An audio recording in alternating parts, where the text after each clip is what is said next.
ഒരാളുടെ സഹായം ഇല്ലാതെ അവനെ കൊണ്ട് നടക്കാൻ പറ്റത്തില്ല. അപ്പോൾ നമ്മൾ പുറത്തൊക്കെ പോകുമ്പോൾ വീൽ ചെയറിലാണ് ട്രാവൽ ചെയ്യുന്നത്. അപ്പോൾ അന്ന് വിജയ് സാറെ കാണാൻ പോകുമ്പോൾ നമ്മൾ വീൽ ചെയറിലാണ് കൊണ്ടുപോയത്.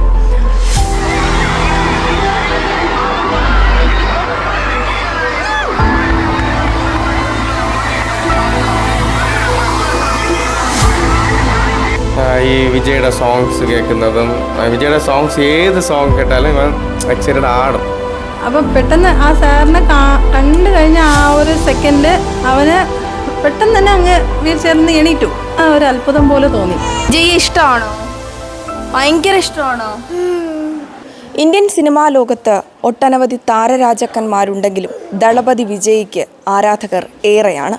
അദ്ദേഹത്തെ സ്നേഹിക്കുകയും അദ്ദേഹത്തിൻ്റെ കഥാപാത്രത്തെ നെഞ്ചോട് ചേർക്കുന്ന ഒരുപാട് സിനിമാ ആരാധകരുണ്ട് നമ്മുടെ നാട്ടിലും. കേരളത്തിൽ അദ്ദേഹം ചിത്രീകരണത്തിൻ്റെ ഭാഗമായി തിരുവനന്തപുരത്ത് കഴിഞ്ഞ 5 ദിവസം ഉണ്ടായിരുന്നു. ഈ ഒരു ദിവസം അദ്ദേഹത്തെ കാണുവാൻ വലിയ ആരാധകരുടെ തിരക്കാണുണ്ടായത്. എന്നാൽ ഏവരെയും ഞെട്ടിച്ചത് ഭിന്നശേഷിക്കാരനായ റിഷോൺ അദ്ദേഹത്തെ കണ്ടപ്പോൾ എണീറ്റതാണ്. ഇത് വീട്ടുകാരിലും അത്ഭുതമുളവാക്കിയ കാഴ്ചയായിരുന്നു. കാണാം റിഷോണിൻ്റെ വിശേഷങ്ങൾ. അപ്പം ഇപ്പോൾ ഉള്ളത് റിഷോണും റിഷോണിൻ്റെ അച്ഛനും അമ്മയും കുഞ്ഞനുജനുമാണ്. ഇപ്പോൾ കഴിഞ്ഞ ദിവസം വിജയെ കണ്ടപ്പോൾ മോനിൽ നിന്നൊരു അപ്രതീക്ഷിതമായിട്ടൊരു പെരുമാറ്റം ഉണ്ടായില്ലേ? സത്യം, അവൻ നല്ല ഹാപ്പിയായി, എക്സൈറ്റഡായി. അത് കണ്ടിട്ട് നമുക്ക് നല്ല സന്തോഷം. എന്തായാലും അവൻ്റെ ഡ്രീം അച്ചീവ് ആയതുപോലെ അവനൊരു ഫീലിംഗ്. ഒരുപാട് നേരം അവന് വെയിറ്റ് ചെയ്തു. ആ വെയിലെടുത്ത് നിന്ന് വിജയ് വരും വരും വരും വരും. ഡെയിലി രാവിലെ എണീറ്റിട്ട് വിജയ് പാക്കപ്പോൾ അമ്മ അങ്ങനെ ചോദിക്കും. പിന്നെ നമ്മൾ കൊണ്ടുപോകും. അങ്ങനെ ഡിസപ്പോയിൻ്റായി വരും. പിന്നെ വരുന്ന വഴിക്ക് അവൻ്റെ മൂഡ് മാറ്റാൻ വേണ്ടിയിട്ട് എന്തെങ്കിലും സ്നാക്സോ ഫലൂഡ ഇതുപോലെ എന്തെങ്കിലും മേടിച്ച് കൊടുത്ത് അങ്ങനെ കൊണ്ടുവരും. പിന്നെ വീണ്ടും ചോദിക്കും വിജയ് പാക്കപ്പോൾ അമ്മ അങ്ങനെ ചോദിക്കും. പിന്നെ അവസാനം അന്ന് മിഡ് നൈറ്റ് ഉറങ്ങിയില്ല. ഹയാത്ത് ഹോട്ടലിൽ പോയി. അവിടെയും ചെന്ന് കാണാൻ കിട്ടിയില്ല. അപ്പോൾ ശരി, എന്തായാലും ഇനി മോൻ ഇത്രയ്ക്ക് ആഗ്രഹിക്കുന്നതുകൊണ്ട് എന്തായാലും ചെയ്ത് അവന് കാണിച്ചു കൊടുക്കണം, അങ്ങനെ ഉണ്ടായിരുന്നു. അപ്പോൾ നമ്മൾ എന്താ പറയാനാ, അത് മറ്റേ കന്യാകുമാരിൻ്റെ ഒരു ഫാൻസ് അസോസിയേഷൻ്റെ ഒരു പ്രസിഡൻ്റ് ഉണ്ടായിരുന്നു, സാബിൻ എന്ന് പറഞ്ഞിട്ട്. അപ്പോൾ ആ പുള്ളി തന്നെ സപ്പോർട്ട് ചെയ്തത്. നമ്മൾ കുറച്ച് ഫ്രണ്ടിലോട്ട് പോയി.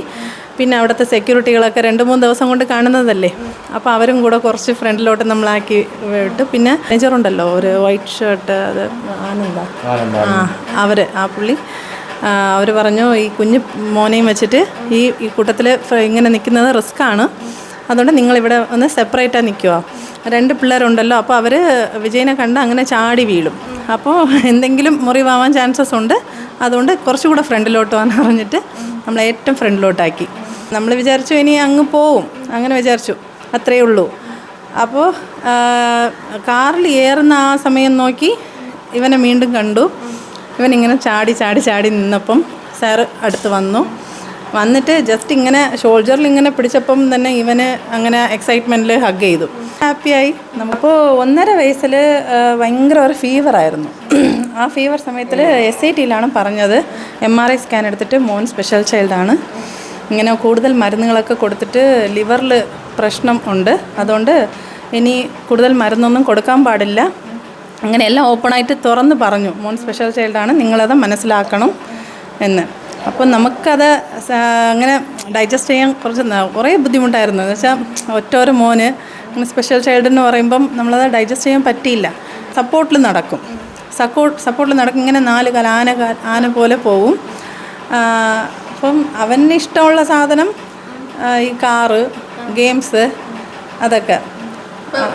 എപ്പോഴും ഒരാളുടെ സപ്പോർട്ട് വേണം, എപ്പോഴും സപ്പോർട്ട് വേണം. എൻ്റെ പേര് ഷൈറിൻ സുജി.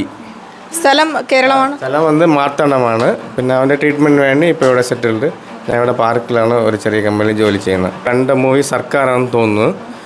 അപ്പോൾ ഒരു ദിവസം ഞങ്ങൾ വീട്ടിൽ ചുമ്മാ മൂവി കണ്ടുകൊണ്ടിരുന്നപ്പോൾ വിജയുടെ 90s മൂവി തുള്ളാതെ മനം കണ്ടു. അപ്പോൾ ഞാൻ ആൾറെഡി കുറേ വർഷം കണ്ട മൂവി ആയതുകൊണ്ട് ഞാൻ സ്കിപ്പ് ചെയ്തു. പക്ഷേ ആ ടൈം ഇവൻ എന്നെ കയറി അടിച്ചു. അപ്പോൾ ഞാൻ പെട്ടെന്ന് ഇതെന്തിനാ ഇവൻ എന്നെ കയറി അടിക്കുന്നു പറഞ്ഞിട്ട് ഞാൻ അവരോട് ജസ്റ്റ് ചോദിച്ചു, എന്തിനാണ് നീ അടിക്കുക? അത് വിജയ് മാമ എന്ന് ആ ടൈം വീട്ടിൽ നിന്ന് പറഞ്ഞു. അപ്പോൾ പെട്ടെന്ന് ഇവ ആരുടെടുത്തും ആളിനെ കണ്ടിട്ടില്ല, ആരുടെടുത്തും അങ്ങനെ അറ്റാച്ച് ആവാറില്ല. അപ്പോൾ ഞാനത് കേരള സഭ വിട്ടു. പിന്നെ വീട്ടിൽ ഫുള്ളായിട്ട് ഈ വിജയുടെ സോങ്സ് കേൾക്കുന്നതും, വിജയുടെ സോങ്സ് ഏത് സോങ് കേട്ടാലും ഇവൻ എക്സൈറ്റഡ് ആടും.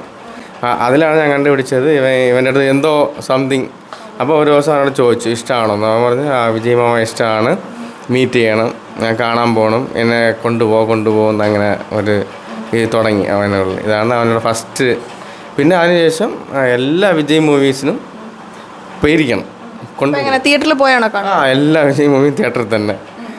ഇവൻ നടക്കില്ലെങ്കിലും വീൽ ചെയറിൽ കൊണ്ടുപോയി ഞങ്ങളെ എത്തിച്ച് കണ്ടിട്ടേ വരത്തുള്ളൂ. മിഡ് നൈറ്റ് ആയാലും എങ്ങനെയെങ്കിലും ആരെ പിടിച്ചെങ്കിലും ബുക്ക് ചെയ്ത് കാണിപ്പിക്കും. പിന്നെ ആ ടൈം നമുക്ക് അവൻ്റെ ഒരു എക്സൈറ്റ്മെൻറ്റ് അവിടെ വേറെ ലെവലിലായിരിക്കും. നമ്മൾ പടം നോക്കുന്ന കാട്ടിലും അവനെയാണ് നോക്കുന്നത്. പിന്നെ വിജയുടെ സോങ്സിൽ ഏത് സോങ്സ് എവിടെ പബ്ലിക്കിൽ പ്ലേസിൽ കണ്ടാലും ആടും. നമ്മൾ സപ്പോർട്ട് കൊടുക്കണം. എണീറ്റ് മീൻസ് അവനെ കൊണ്ട് പറ്റില്ല, നമ്മൾ ബാക്കിൽ നിന്ന് ഒരു ചെറിയ സപ്പോർട്ട് കൊടുക്കും. അവൻ എണീറ്റ് എക്സൈറ്റ്മെൻറ്റായിട്ട് എണീക്കും, നമ്മൾ സപ്പോർട്ട് കൊടുത്തോളണം, ഇല്ലെങ്കിൽ താളം ഇത് പോകും.